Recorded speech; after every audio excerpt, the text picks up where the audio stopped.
We just made $15,000 wholesaling a house, and I'm going to walk you through every aspect of how we did it so that you can copy it. Let's dive right in.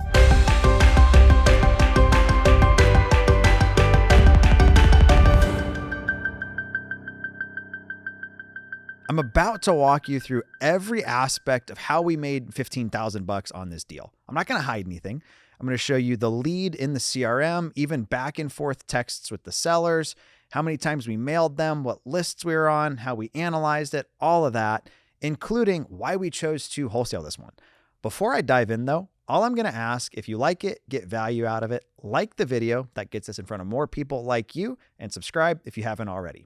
Let's get into the meat and potatoes on this sucker.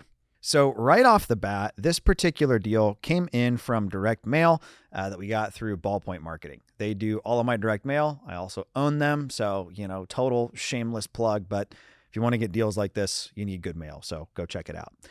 On this particular one, they were kind of a frequent flyer on like our problem lists. So DocsPop here is just like what we call our county data. So you can see they showed up 4 times on that for various issues. It looks like they had gotten divorced. They were in collections. They had some liens. It was a newer, nicer property valued below 300. You can see we mailed them 1, 2, 3, it looks like 4 separate times before we finally got in contact with this lead. Now, this one did not start out sounding super promising. I'm going to read you this guy's text, and I want you to tell me if you think you would have given this guy the time of day or gotten this deal. So the guy texted in and said, "I'm ready to sell my rental located at address. It's in a nice neighborhood, long-term tenants on a month-to-month lease. HVAC is less than 4 years old. New hot water heater in 2021. Exterior trim and paint repair in 2019. I'm selling as is in sight unseen." So far, this is going great. Accepting offers from investors through the end of May. If not sold by May 31st, I will list with a realtor on the MLS June 1st. No additional details will be provided. Please reply with the offer and date of potential closing. Thanks, John, owner. Great. Like that looks like a ton of fun, right? So we actually did end up getting this deal, and I'm going to walk you guys through a little bit of the back and forth and how we handled this. So our go-to right off the bat is always like, can we hop on the phone with you? So our acquisitions guy, Devin, texted back. Name's Devin. I'm an acquisitions manager here. Do you have a moment to discuss the property? And would it be possible for me to come check it out in person sometime this week? Texted back, thanks for the reply. No interior showings will be scheduled. Assuming your offer analysis, you want to refresh most surfaces in the home, paint, countertops, flooring. An institutional investor could add to their rental portfolio or look to flip it. Our guy texts back, okay, is it okay if I walk the exterior? Also, would I be able to see the interior once we go under contract before closing? Yes on the exterior. Yes once under contract without contingencies. So this guy wants to sell the place, go under contract, have no way for the investor to go out without them, or have no way for the investor to back out without ever having even seen the inside of the house. Like, it's a pretty wild demand, right? So we hit back, do you have a target price you're looking at? Do you have an idea of what you think it's worth once things are updated? I need to discuss this a little bit more over the phone if we could. Shot back and said, it's kind of hard for us to have an accurate offer without seeing the inside. Assuming basic small cosmetics like carpet and paint, we'd likely be around 240 as is.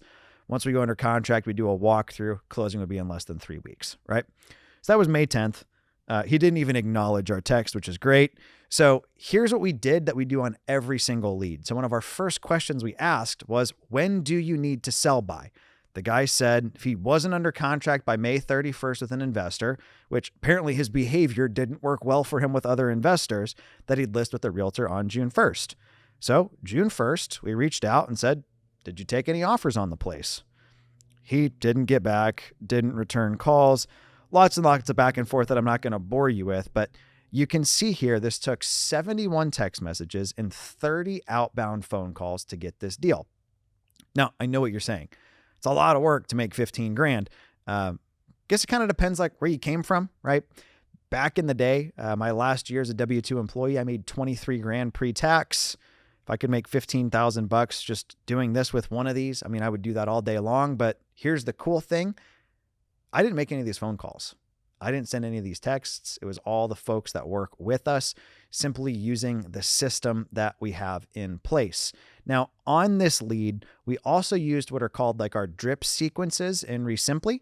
They are text messages that go out in a particular order, particular cadence that we had my copywriters write for me.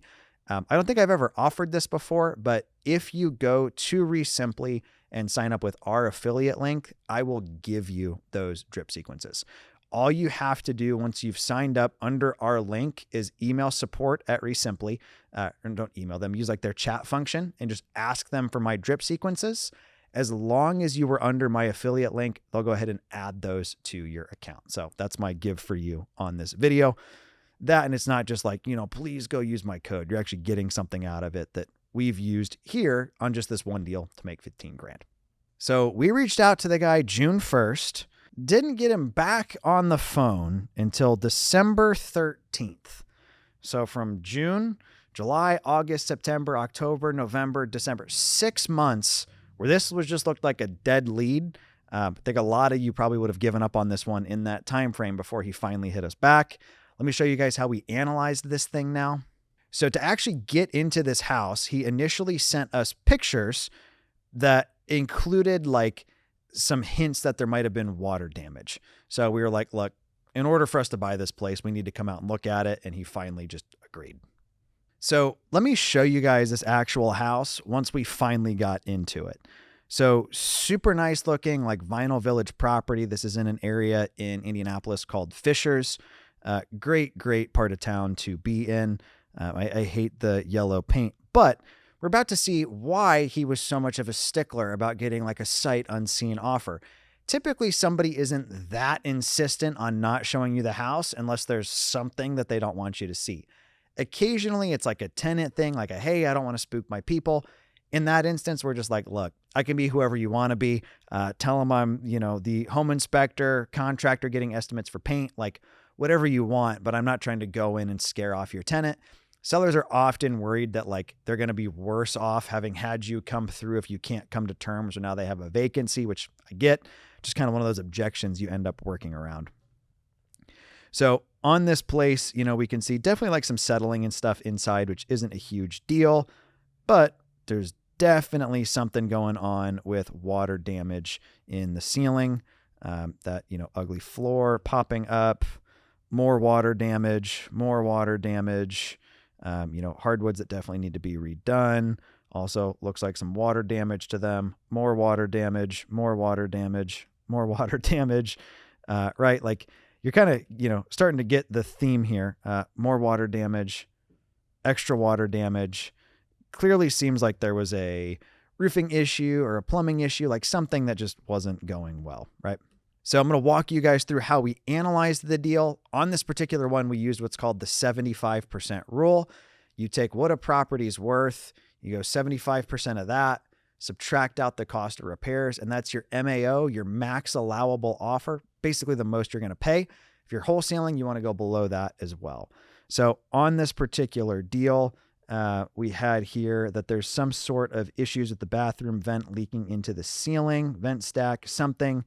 Drywall repair and retexture that needs to be done. Definitely have to dig into the ceiling and figure out what's going on.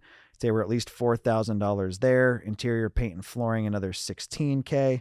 Probably redo the countertops as well at $5,000. Say realistically, we're looking at $30,000 worth of work on this one. If it's worth $335,000 ARV, 75% has us at $251 minus the cost of repairs of that 30. Meaning we'd want to be into this thing for 221 tops, or our like max ended up being 210 to 215K if we were wanting to wholesale it to somebody else.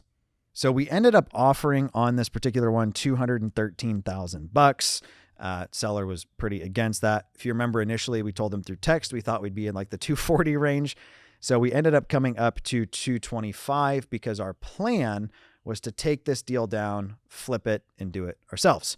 Now, this is kind of what I wanted to talk about at the tail end of this video is how do you decide what you're going to do with a lead once you have it like this? Is it a flip? Is it a rental? Or is it something that's like, hey, let's pass this project on to somebody else.